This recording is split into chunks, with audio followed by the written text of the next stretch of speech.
Welcome back to the Easy Day Show, man. We here live and correct. Where's that from, BC?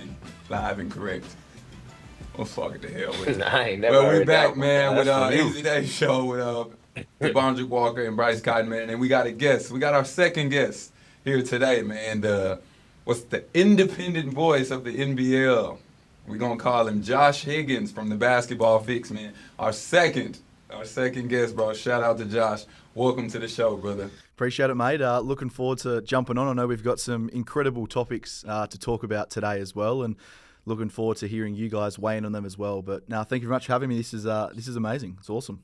Yeah. Dude, Yes, sir. I'm happy you're here, bro, because I know you're gonna bring some spunk to it, man. Just everybody follow your page and just show you love.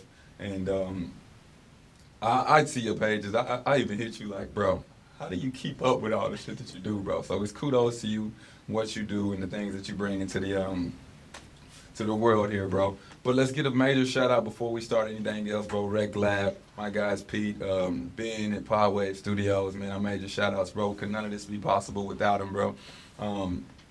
BC, talk to us, man. What you got for us? Give us a little intro. Talk to us, bro. So the first topic of discussion, man.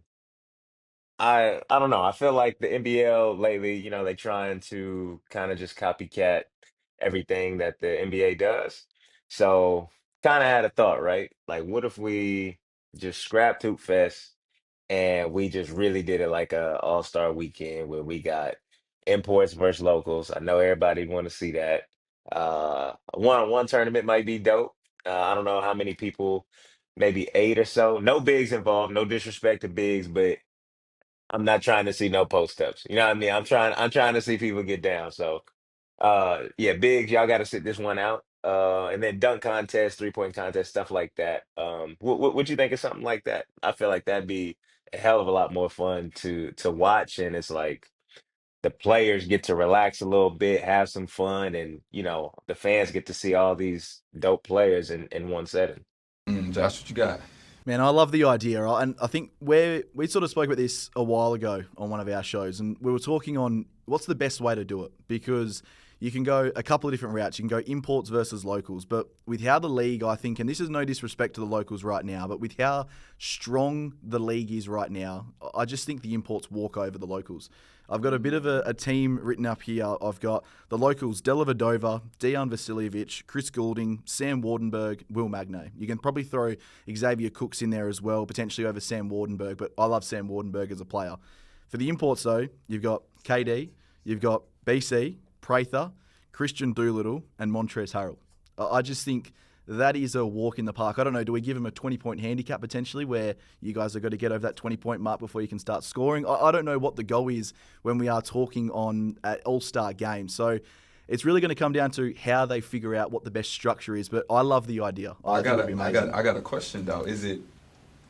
Are the imports playing like a serious game, or is this an all-star game? You know what I mean? What's the vibe? What's the energy? Well, it depends how the NBL wants to do it, though. I think the biggest problem with the NBA we've seen over the last couple of years has been it's been so uncompetitive, where Adam Silver has been trying to figure out what's the best strategy to make this competitive. So he's thrown money into the occasion now as well. We're seeing potentially this season coming up, we've got the world versus the Americans essentially in the NBA. So potentially, Larry Kesselman maybe throw some money on the line. I think maybe a couple $100,000 to spread across the players, where you've got a massive all-star weekend, you've got the plethora of talent in the NBL. Put them on a showcase and allow them to play basketball at a competitive level as well, because I agree with you. Who really wants to come have another exhibition game where potentially you never want to get injured in these sort of games as well? Why would you want to play hard? Give the players some sort of something to play towards, which would be super important, I think. Nah, facts.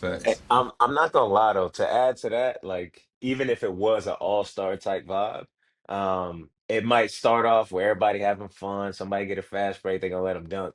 But that like inner competitiveness, that drive gonna kick in because that's bragging rights for the rest of the season. And it's like I'm not trying to hear all year, y'all imports, but nah, I'm not going for that. So I think it would end up being competitive probably by the third and fourth quarter, no matter how they try to lay out the setup. And I think that would be super dope for the fans. Little But Elam ending I type. mentally for me, I wouldn't be able to just be having fun out there the entire game. Maybe the first quarter, but then it's showtime.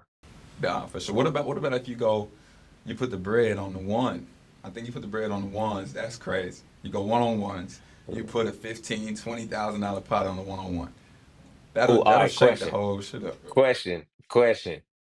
Unlimited dribbles or three dribbles? I think you got. Let's go four. Let's go four. Let's go four. Man, let's Because if you can we go, take it back to the park? I ain't going on linear dribbles. Because if I'm in that motherfucker, I'm not Ah, chasing you around doing 7 step back okay. hezzies, bro. You got to Hey, get to I it, bro. I'll meet you halfway. Unlimited dribbles, but you got 8 seconds to get your shot off. 7.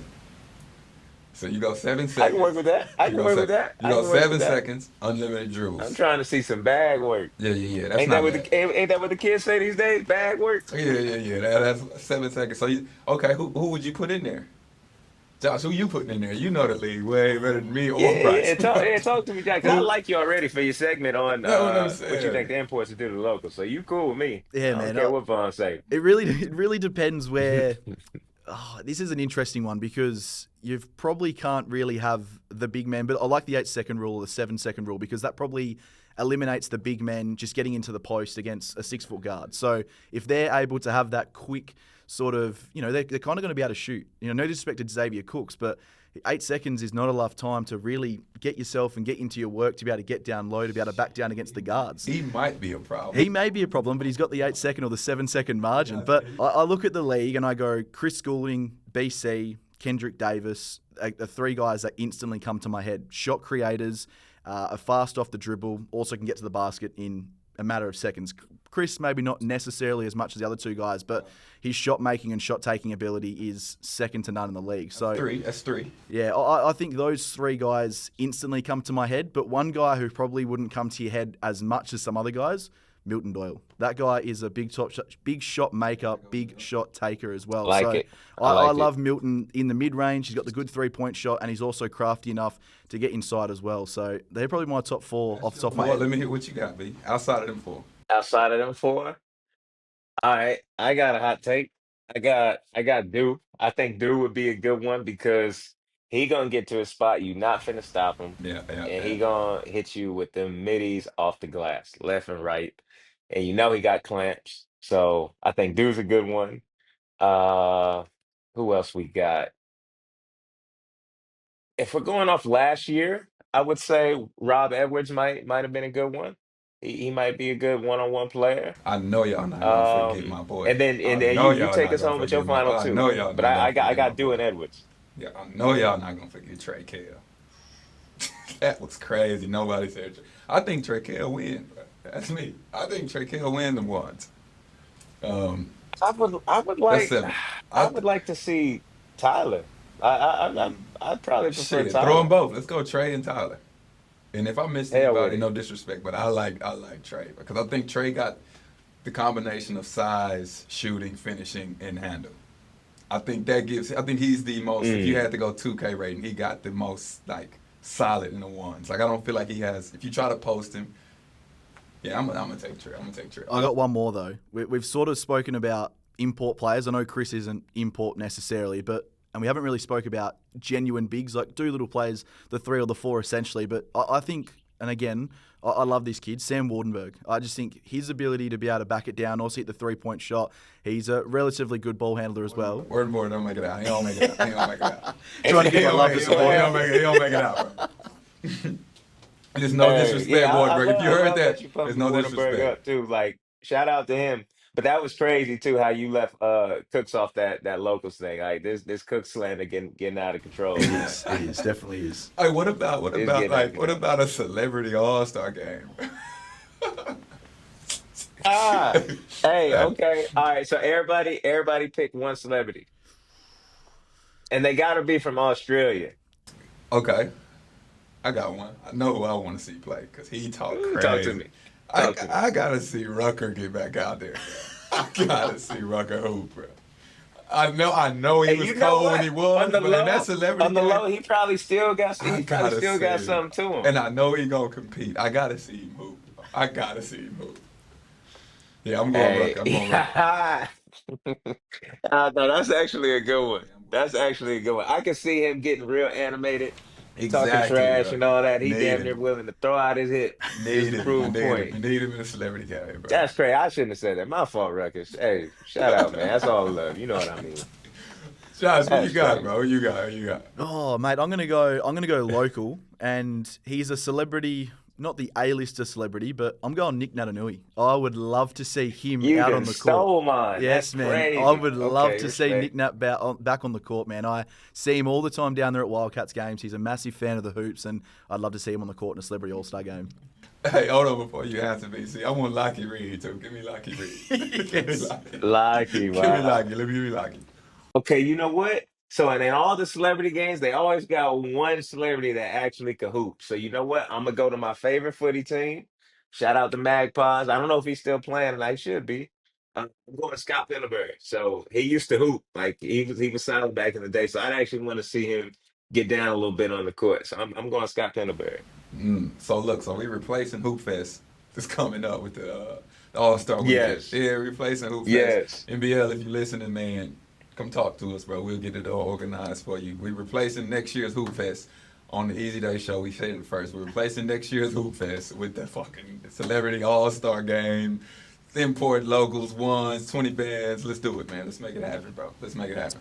Hey, but like, all right. So since we're talking about like the league growing and stuff like that, um, what do you think in a hypothetical scenario of like the league kind of expanding with more teams and stuff like that? Me personally, I don't know how sold I am on the idea of something like that, just because I feel it would have to be done perfectly. Like if you create too many teams too quickly, there's not enough talent to spread out to these teams, and the league becomes diluted to where you got super top heavy and then you got super trash teams.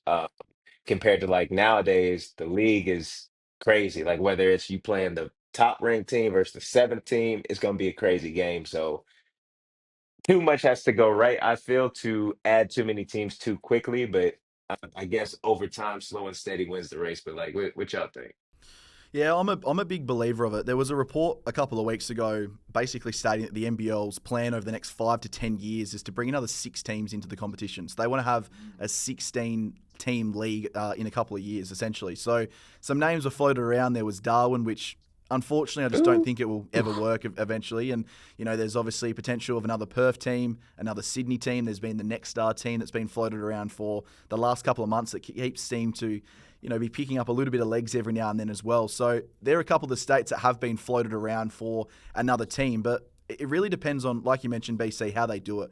Because what it can do is it can, one, dilate the league, but it can also give opportunities to some of the kids around. I look at, shout out Michael Harris. I think he's a kid ready to just have a little bit of hope next season and probably have a little bit more opportunity as well. And, he's a guy who, if you put him in another roster, there's a chance he gets a lot more minutes. And that's where that could be really beneficial for the league as well. And we're strictly speaking financial. You bring in more leagues into the team, sometimes it's only going to enhance the product. You're going to be able to sell more games. There's going to be more money around the table as well. Some of these players are going to get the opportunity to get some more cash in their pockets later on down the track as well, with expansions and having a bigger league and a bigger season and bigger sponsors as well. So I'm a massive fan of the expansion. But again, it's got to be done right. We saw it in another Australian code, the AFL, the Gold Coast Suns and the GWS Giants. It was handled relatively poorly, and those teams were set up for absolute doomsfest from the start. So, yeah, I'm a massive believer in it. I think it's the next step, but they've got to make sure they do it correctly. But if Uh, I say if you're gonna go 16 teams, I think you got to add another import spot because it's diluted if you add more locals. You add another import, now it becomes a little more balanced. So now, say for instance, you get 2 teams in the next 3 or 4 years. You add 2 import spots, another import spot, and then you got 2 more local spots per team. I think it balances out then. So now you got, like BC said, from top to bottom, you got competitive teams because you got more like they do in Europe, the 5 to 6, 7 imports. You know what I mean? And shit, you get the right group of guys, you're gonna be able to compete. Quick one on that, though. I think the big thing that it could do, though, is Australian basketball is starting to build. I went and saw some kids over in Melbourne. These kids are talented. But the problem is we should be keeping them in the NBL. but the college money is too big right now. And that's where potentially down the track, you get these kids coming in who are genuine, really good college players who go over to America for the cash.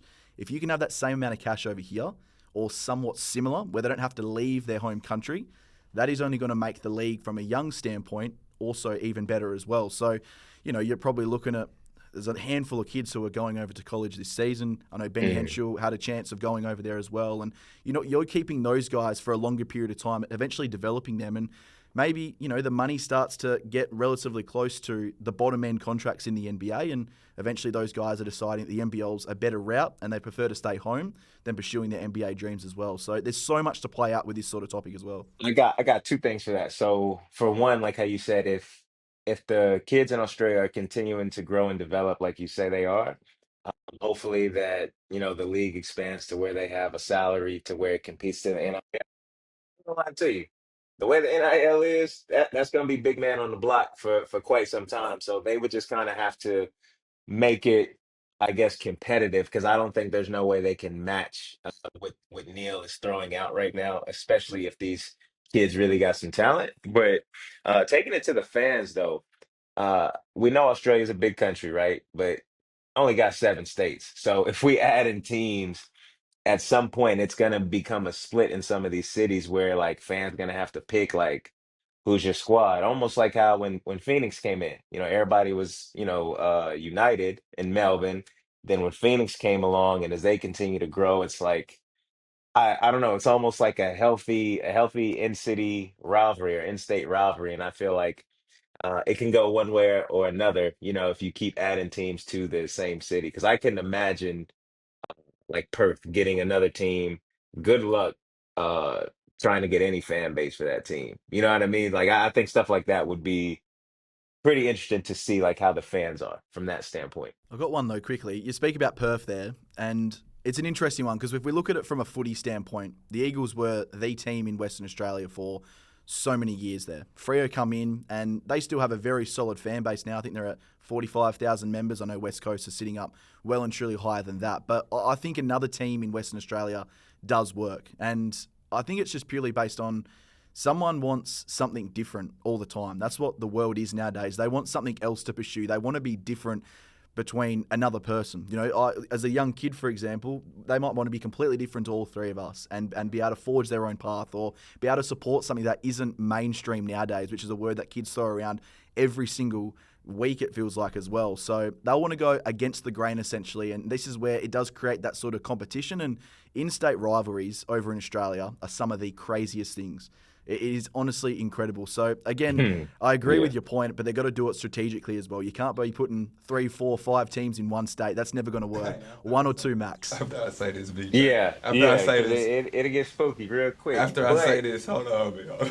After I say this, Talk to me. After I say this, change the subject, bro. Can you imagine if Bryce would have signed with the Perth Kangaroos? And on that note, Hey, this city would have been in shambles, bro. You signed with the Perth is Kangaroos crazy, would have man. been crazy, bro.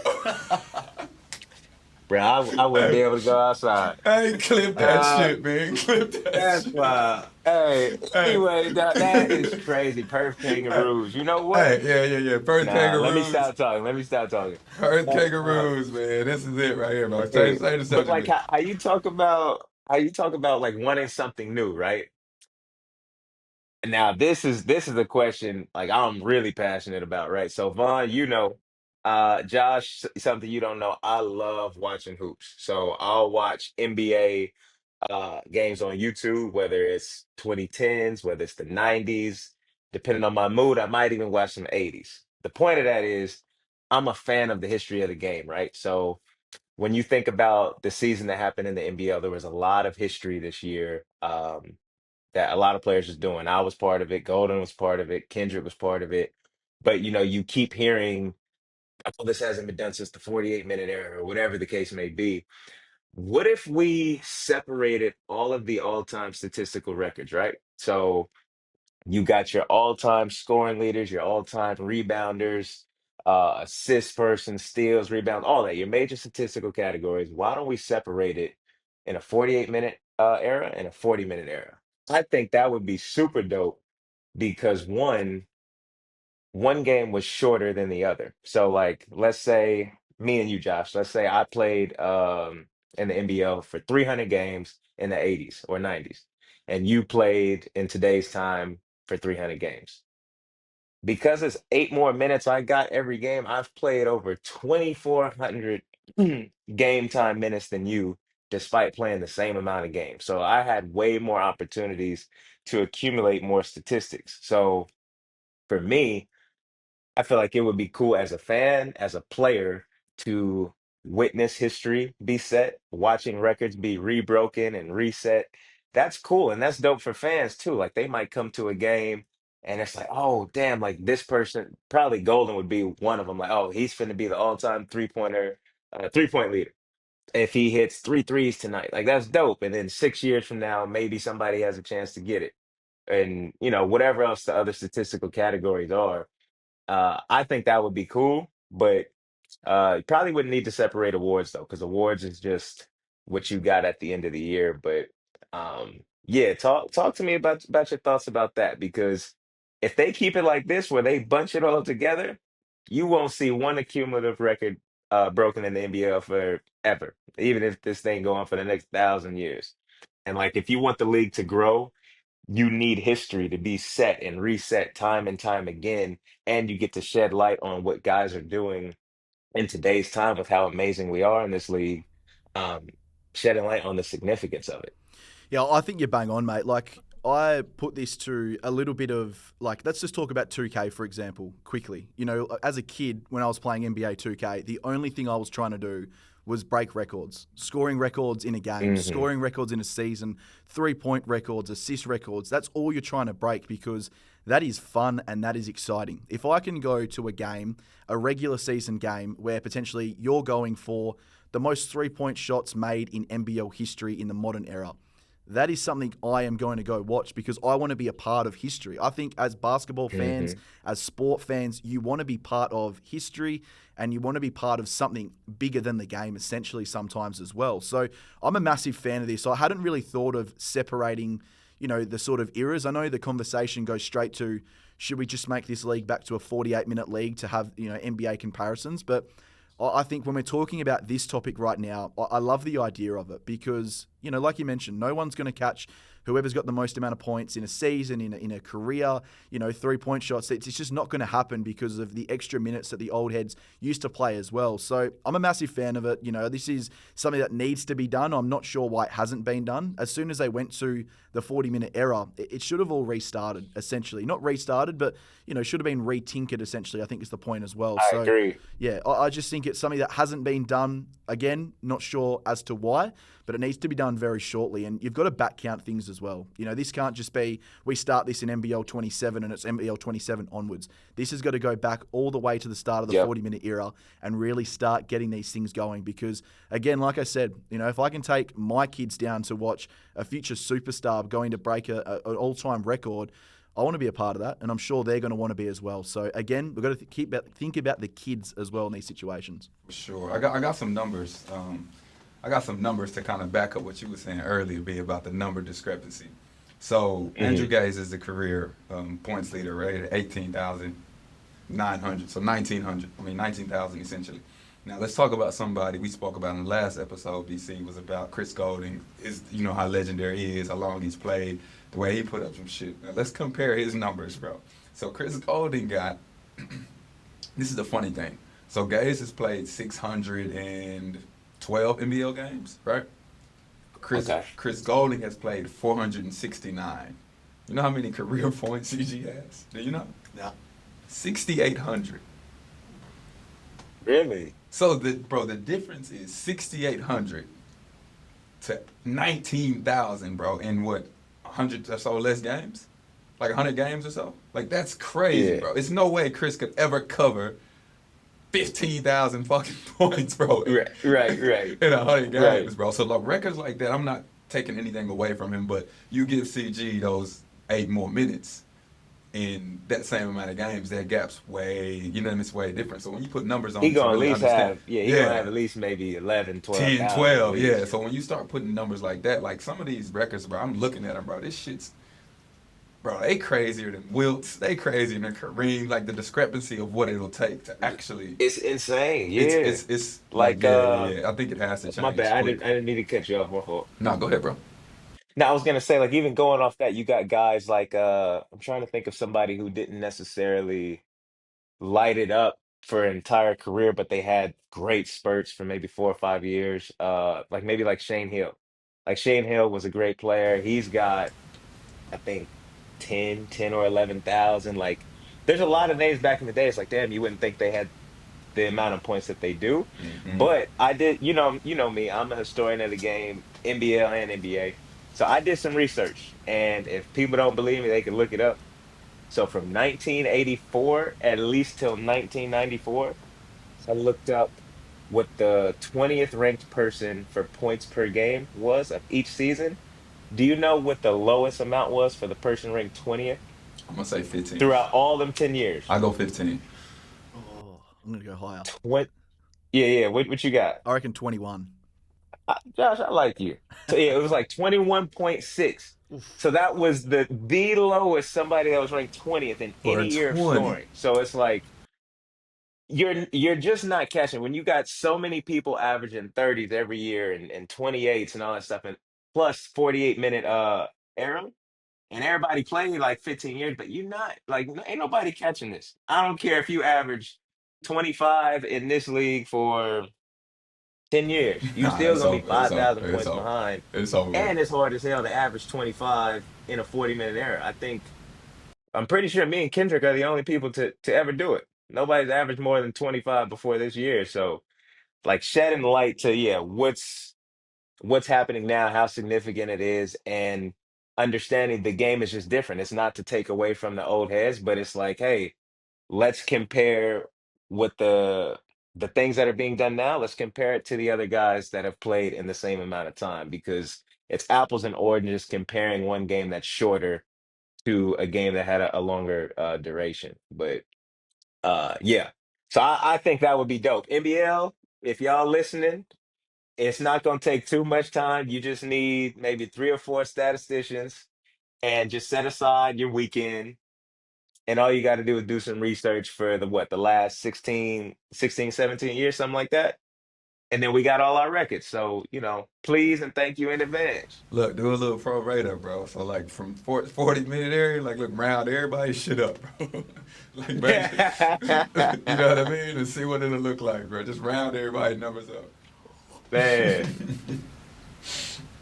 Yeah. But nah, I like that. I like that we all on board with that. Okay, so uh here's something I didn't know though, right? So when I came to Puerto Rico, I didn't realize you can do trades and stuff out here. I thought the NBA was the only place in the world where, basketball wise, you do trades.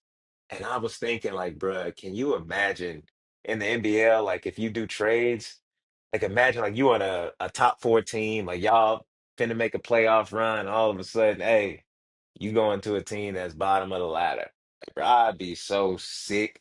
I'd act Hollywood. That's the one time I act Hollywood like them NFL football players, and I'm not showing up. Yo, I ain't bro. showing up to camp. I ain't showing up to practice. Nah, hell Bro, no. the fans would love it, bro. I could imagine now, like No. NBL Twitter, NBL, bro, the comments would be so good, bro. This would be no bullshit. This would be the best league in the world, bro. Because the fans here don't give a damn. They not filtered. But can you imagine you get him like a little trade finder, bro? Oh my god, and make it realistic, like the trade deadline coming up, bro. How dope would that be? I think NBA, no bullshit. We said if the NBL is listening now, that is something serious that I'm like, nah, bro, throw in the trade. Throw in the trade. Hey, but Throw in the trade. hold up. Imagine a player has 1 or 2 bad games. Oh, trade him. Then you're Hey, gonna have hold the on, hold on. analysts like, oh no, they gotta trade him. Me, oh hell Hey, no. BC, look, Ooh, speaking from boy, experience, I'd rather be traded than cut, goddamn that it. part. Hey, Trade, that part. trade me, bro. Cause it ain't my fault, bro. Fuck it. Hey, From you right. experience, bro, trade me, bro. Don't cut me. Trade me. Trade me, trade me, trade me.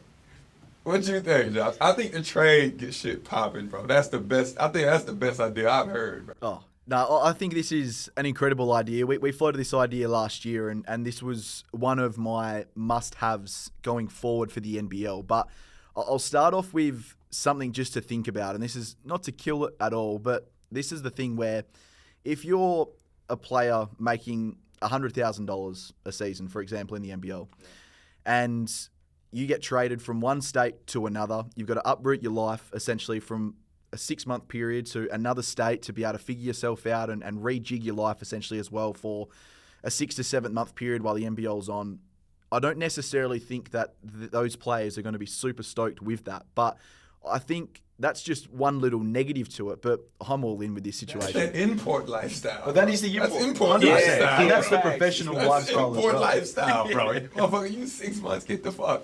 And that's the thing. And this is where I think it's like, that's where it's a great idea though, because I floated an idea, and not to piggyback anything off, but I floated the idea of an NBL Next Star draft, because you bring these kids over, they should have the whole experience of what professional basketball's like. You don't always go where you want to go. You don't understand the situation. You know, basically, if you want to come over to the NBL as an NBL Next Star, throw your hat in the ring and be figured out where you get drafted from. If you're a top prospect, you should be going to the team who finished at the bottom of the ladder last season. That's the way I see it. So we'll leave that there. We might put that in the pocket for another episode later down the track as well, boys. But I think when I look at the trade period, I'm so in for it, because we see in the NBA all the time, what are the biggest stories? It's always, where's KD going? Where's Giannis going? You know, they're probably going to force a trade. Or, you know, the Anthony Davis-Luka Doncic trade broke the internet for 3 weeks. That was all everyone was talking about. And, you know, if you put that into NBL comparisons, that's just like Kendrick Davis getting traded for Xavier Cooks. You know, 2 superstar players just switching teams mid-season and just absolutely changing the trajectory of those clubs. So I'm all in for a trade period. Trade it, bro. Trade it. I love the trades.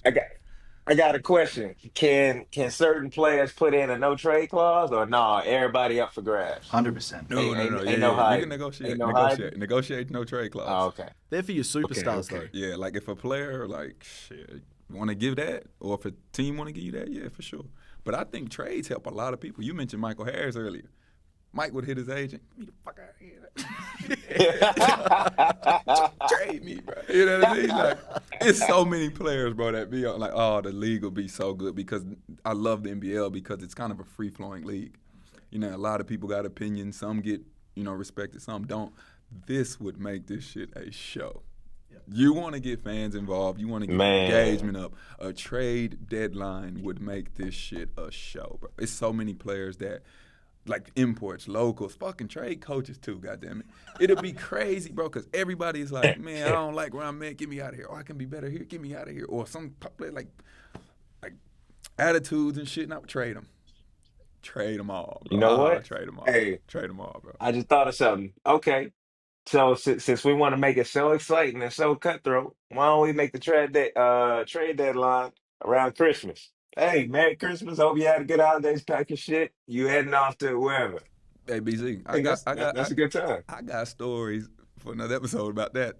That's happened, bro. That's real shit, bro. That is real shit. That is real shit, bro. How about we do it right? How about we do the trade deadline while everybody in Perth at the goddamn All-Star weekend? Hey, bet. Hey, trade deadline right in time, bro. So everybody in Perth bullshitting, agents, players, everybody in the same city. Trade their ass. You walk past a motherfucker you just got traded for. All right, boy, good luck. Right? Hey, some of them ain't leaving Perth. Some of them staying right there. Staying right there, your bro. new home. Hey, good luck, bro. I ain't gonna lie. I'm for the trade. I'm for the trades, bro. Please. Look. The more y'all talk about it, y'all talking me into it. That actually would be dope. Look, ABC, you've been so comfortable. You don't want to trade. You ain't trying to leave. You spent 10 years on one team. You ain't trying to go nowhere. I'm getting a no trade clause. Yeah. I see how crazy sports can be. Look, he wanted no trade clause, bro. That's crazy. I need no trade clause. Hey, what if you like negotiating with a team though, and they like the only thing is like no, they not giving you the no trade clause. It's over with. Oh wait. That's great. You saw what happened to the last 2 security guards. You don't even know what happened to the last. Hey, Yeah, Josh don't know I that. Hey, can't mess with hold I don't on, know you. the Josh story. don't know what that is, BC. Josh don't know what happened to the last You're two gonna have to security enlighten me, I guards. reckon. I knew he wasn't. He don't know what happened Because to the he last two ain't. security guards, bro. Hey, you ain't take to it like I wanted you to, Josh. That's all right though, because you We're gonna still put got you some on. cool points to me. We're So gonna put you you all on, right, bro. We're gonna bro. put you on, man. We're gonna put you on. 100%. We're gonna put you on. Oh, Josh, do I you will. wanna hold up, Josh? Do you wanna bring this topic in? Because you got a lot of information about this next part of the discussion, bro. I actually want to hear your take on it, simply because you well versed in what's going on right now. Yeah, so into the Ignite Cup. So this is an interesting dynamic for basically what the NBL wants to do. And, we'll get into sort of what it is. Essentially, it's 20 more games throughout the NBL season, 4 per team. Now, there's a bit of cash involved. You've got $300,000 to the winning team. 60% goes to the players, 40% goes to the organisation as well, and the runner-ups, $100,000 to them as well. So a little bit of a throwback to the NBL Cup back in 2021, I believe it was, when we had COVID floating around, and it was a bit of a success, and it wasn't really designed for an every year sort of event. It was just more, let's just get a bulk amount of games together because we're struggling to play games in multiple states because of all the lockdowns and everything like that. But the Ignite Cup is going to be an interesting dynamic, I think. And I personally don't know where I sit on it right now. We speak of copying the NBA quite often in the NBL, and I know it's very easy to copy the NBA because that is the benchmark for professional basketball. Anywhere in the world, the NBA is the benchmark. So it is very cool to obviously, change some of these ideas and look in other directions as well. But I'm just not sure. I'm a little bit undecided when we look at the Ignite Cup because I love the idea of having Wednesday night games. That's one thing that I'm a massive fan of because when you look at a Wednesday night sort of fixture in Australian sports, nothing's on. Nothing is on at all.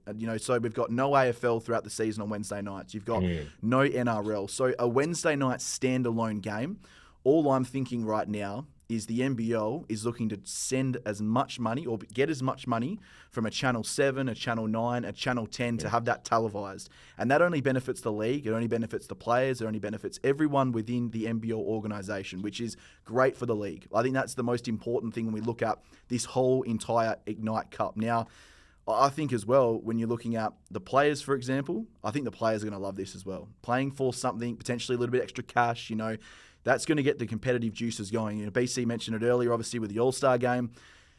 You just want to compete. You want to kill the person next to you. You want to have that sort of cup in your sort of trophy cabinet as well. So I think for all those perspectives, I'm a massive fan of it. I've still just got to see it. I'm one of those guys. I've got to see it to believe it sometimes. I'm not necessarily sure it's going to be a raging success, but if it is and they nail a couple of those other things I was speaking about, this could be a massive moneymaker for the NBL. Let's ask somebody who's going to be involved, bro. What do you think about, BC? What do you think about the 4 extra games? What do you think about the Wednesday nights? What do you think about the less practices? What do you think about, cause all of that comes into play now. Like, you hooping a little more. I know it's only 4 extra games, but during the course of a season, that fills gaps of, sometimes you get 10 days of straight practice, and that's boring for a player. So what do you think from a Yeah. player perspective? Okay, so I'll break it down. So the 4 extra games, I love that. Just off general principle, we get more games to play. Yes, that tapers back a couple of the practices, so I'm all for it. But when you talk about the intricacies or whatever of the Ignite Cup, like, oh, you get X amount of points if you win a quarter, X amount of points if you win the game. I might just be too old school. I ain't gonna lie. I don't care about all that. Like, I just want to win the game. Like, I'm not gonna get caught up in we need to win every quarter. Nah, who won the game? And if there was a way where we can win all the games and we still don't even win the cup, cool. Because I don't care about the cup. Like, nothing's more important than a real championship. But I do like the opportunity that teams and players have to, make more money. Whether it's the 300,000 or the 100,000, whatever it may be. I like that there's opportunities for guys to get more money. But as far as like, yeah, the points for winning quarters and all that, which is similar to what they did in the cup. I don't care about all that. It's old school, man. Just win the game, win the game, and see what happens. But yeah, anytime you throw out more bread though, and play more games, I'm all for it from that standpoint. If that makes sense. I got a question though. Like, why the 60-40 split? Why the 60-40 split? like Brady said, you say old school, whatever. I'm kind of, man, why it ain't 100? Why the players ain't getting all that money? Like, why the 60-40? Why do the clubs need the 40? Yeah, that's. Sorry to cut you before BC jumps in. Like I think I think you're bang on. You know, like BC, he'll have his opinion in a second as well as a player in the league right now. But 100% of the proceeds should be going straight to the players, because you know maybe you give 10% to the coaching staff potentially as well. Maybe that's the sort of split. But you know, potentially dividending out, you know, 40% of $300,000 within the organisation. At the end of the day, I know the organisation as a whole is a very important part to a team having success on the court. But the players are the ones that win you these games. That's the first and foremost thing. So, yeah, I think maybe you go 95 and 5% to the coaches. Maybe that's the best way of doing it. Yeah, because I ain't did the math or nothing like that. But if say you win it, right? You get 60. What? That's about 180. About 180 to the players. You got how many players? 12. 10, 12. How many players on the roster? 13 probably. 13? I don't know math. Something like that. I ain't all that good at math. But that ain't much. 10K bonus. Yeah, like, that ain't much when you start talking about the bread. So I would have liked to seen that go 100%, or like you said, the 95 or something like that. What you thinking? I think y'all trying to cross that gun line, and y'all want me to do it with you, but No, yeah, look, you stay out of there. Hey, how about this? listen, they're working out the kinks. You know what I'm saying? Look, sometimes you got to crawl before you can walk. They trying to figure it out. Yes, the 300,000, 100,000 sounds like a lot until you break down the math, but at the end of the day, whatever they set up this year, if they continue to do it year in, year out, I highly doubt it'll be the same infrastructure. It's stuff you learn through trial and error. So I'm gonna give them a pass for now. They usually figure it out more times than they don't. That's why the league continues to grow. So they'll figure it out. You know what I mean? But they trying. They trying. All right, BC, so you know how we talked about having a little structure, just going on and on about having a little more structure with our podcast. So we got two new segments that I want to introduce to the Easy Day Show. Shout out Josh for even being on here with us. You're going to introduce it with us, man. Shout out. But we got a segment that we're going to have each and every episode to where we're showing love and giving flowers to players that we've once played against, that we respect. We love their game. We love how they go about their business. And we'll just show some love and give flowers each and every episode. And the first guest to me is a kind of a sentimental one. And, me and Bryce talked about this before, the filming of the show or whatever. And we agreed that he would be, our first one, just showing love out of respect. And the first one is the first one of the real one of the day. That's what we're going to call it. You know what I mean? Real one of the day? Yeah, real one of the day, man, is none other than Orlando Johnson. Some of y'all might know him. Some NBL fans might know him. He played with Brisbane a couple years back. And just talking about, I really got a real appreciation for him because he was one of the first pros because he had played with Indiana before we met him. So when he come in, he was one of the few guys that me and UBC also was introduced to, like, okay, he's an NBA player. We've seen him play playoff basketball. He's a real NBA player. And I'll never forget this story, bro. And this is when all that Russell Robinson debacle was going on with Earl. Just sit this one out, Josh. Just sit this one out, Josh. We're going to go throwing it way back. So some shit that was going on with Russell Robinson. Shout out Russ, big fan. Shout out Earl. But I seen we going into practice, right? We in the van. They had two vans, two big white vans, right? We pulling up. It's like 7 of us in the van. We pull up in the van, and then we see another van pulling off, and Russ in the van. We going to practice. Russ in the van going the opposite way. We pass each other. I'm like, I'm remembering this. Okay, yeah. Hey, so we pulling up to practice, and I see Russ going other direction. Like I'm like, what the fuck going on? Nah, whatever. It blow by. We go in the locker room, and see the part. They got us in the little janitor closet. Some motherfuckers. Yeah. So we open the janitor closet. They got all the equipment and shit in there, bro. And I go in and I turn left, bro. And I see and that bitch getting ready for practice. I said, we got a new player, bro. They ain't tell us nothing. This is my first time. You know what I'm saying? It's our first time seeing motherfuckers get cut. Like how real the G League was, or D League at that time. And bro, I bullshit you not. In there, he's strapping up, he getting ready. I'm like, oh man, I ain't fuck. And then the first practice, bro. Please, Bryce, correct me if I'm wrong, bro. Come down the lane and bang on Keith ass so crazy. Was it Keith, bro? Was Hey, it look, I ain't Keith? gonna lie. I don't know who it was, but it was somebody. I I think don't it want to put was it on Keith. Keith. I can't remember, but I remember it was a jump stop too. Oh my soul. Yeah, yeah. Oh my Look, God. Mike Finley jump And stop. he had, Boom. ooh. I said, oh God. I said, oh God, bro, I ain't gonna never get in the game, bro. I say, BC, bro, I ain't gonna never get in the game, man. So Ah, shout out, old man, did our first real one of the day, bro. And man, yeah. shout out, Hey, old hold on. man. Let me add something too. Oh man, so like how we talked about on our first podcast, like when you was talking about with the fans, like, you don't know what players go through and they day-to-day grind.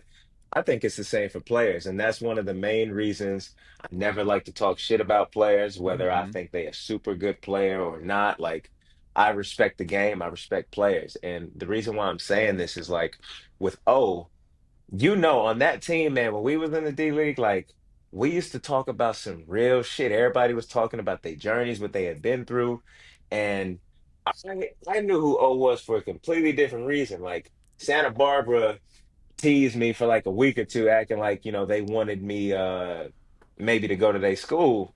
And then out of nowhere, they hit me with the cold shoulder, like, "No, we got a guy that's going pro. He play a position anyway." And I'm like, "Who is he?"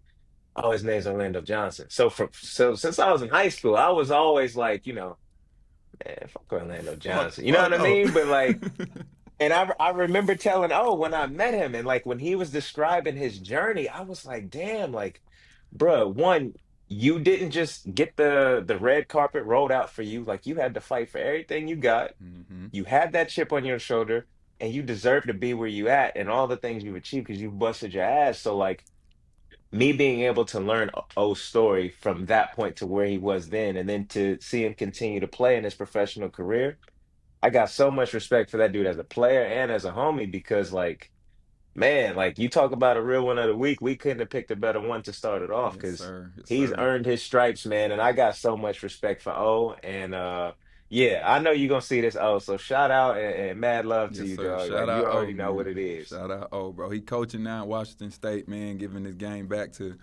the boys or whatever, man. So big time shout out to O, man. So just keep it rolling in terms of new segments. So if you haven't watched the previous episodes, we got another segment where we're gonna give back, to the community a little bit, show some love, get some engagement with our fans, and just show the appreciation for people tuning in and showing us love. So we're gonna have a weekly episode brought to you by Right Motion, man. The best hands-on recovery approach in Perth, in my opinion. Big shout out Right Motion. So we're gonna reveal these, man. Make sure. So each week we're gonna give everybody an opportunity to, win a pair of shoes, bro. You know how we do it on the Easy Day Show. We do it big time. Check us out, bro. So That's for tonight me. might be. So tonight, man, we're gonna bring out the A1s, man. You check this camera out. Look, Ooh. brand new, fresh pair, man. So we're gonna have a trivia. So make sure you like, comment, Easy Day.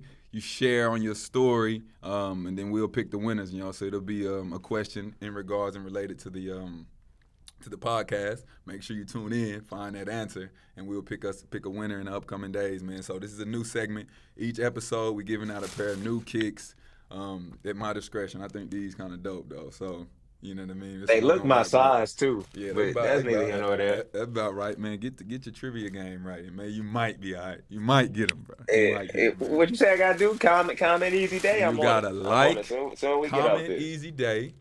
You gotta Hmm. share it on your story. Make sure you share it on your story, man. We're gonna give you a chance to win a free pair of shoes. It's easy. It's a click of a button, man. Get it, free pair of shoes, bro. Shout out Right Motion, man.